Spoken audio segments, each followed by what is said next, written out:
Okay, welcome to part two. We're going to look at things a little bit more complexity. We can see here I've got my branches scenario. To make things a bit easier, if you've already created the trigger so you don't have to keep pressing let's go to see what's happening, you can click on these little three dots and go to view hidden content, and it'll also show me everything that's hidden without me having to set off the triggers. So I've added a few more things in here. So I've got my beginning part, which then an excellent choice would take us to this section, a good choice would take us to this section, a bad choice would take us to this section. So in the previous iteration I had the bad choice, you had to then go back to the beginning.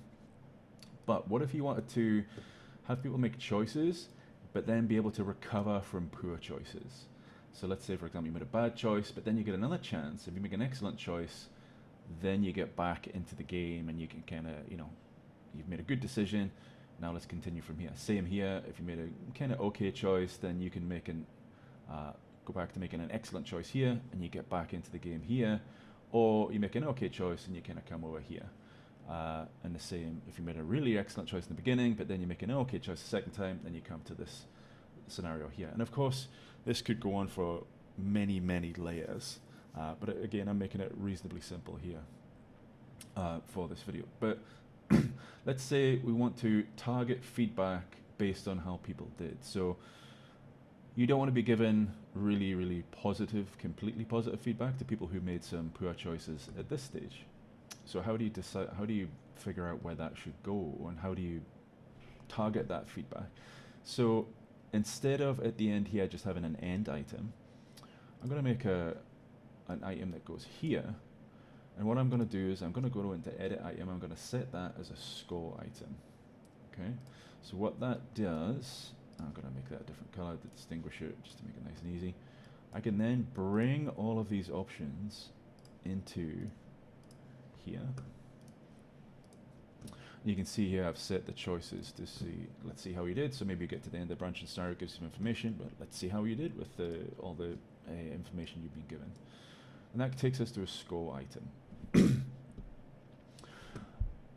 But we also need to, with each choice, give the learner a score. So let's say, for example, for an excellent choice, they get 10 points. For a good choice, they get 5.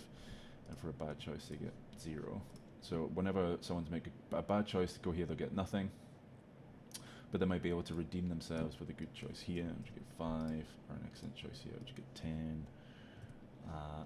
And obviously you could do the same here. I'm not going to do that right now, just to make life a bit easier, but you can see how you can kind of give options here. And because this score item, what happens to here is I can have some score required, so I add in some options. So edit the options, so let's say the score required here was, I don't know, 30. The score here required here was 20. The score required here was 10. Or let's say 0, because you might want a bad one to always want feedback.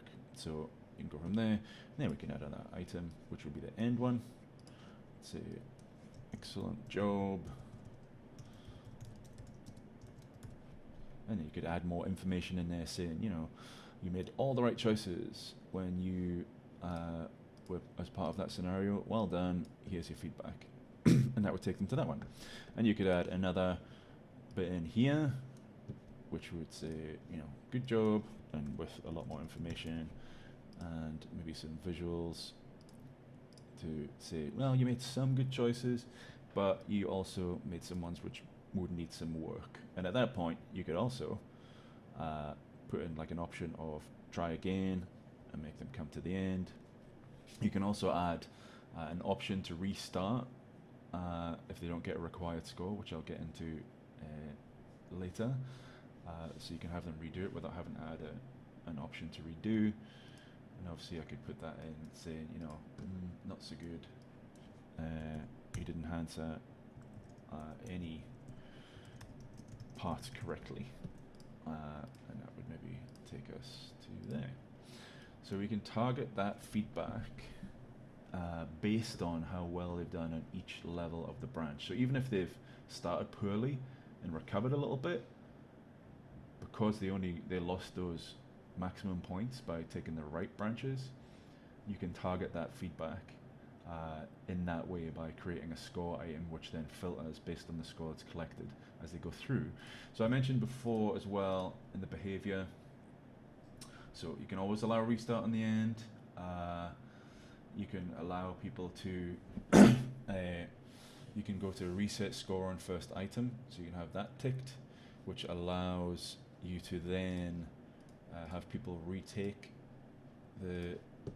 this branching scenario, but it'll reset the score when it goes to this first item, so they don't, obviously then get a really good bit of feedback, even if they get everything wrong, because it's accumulated the scores.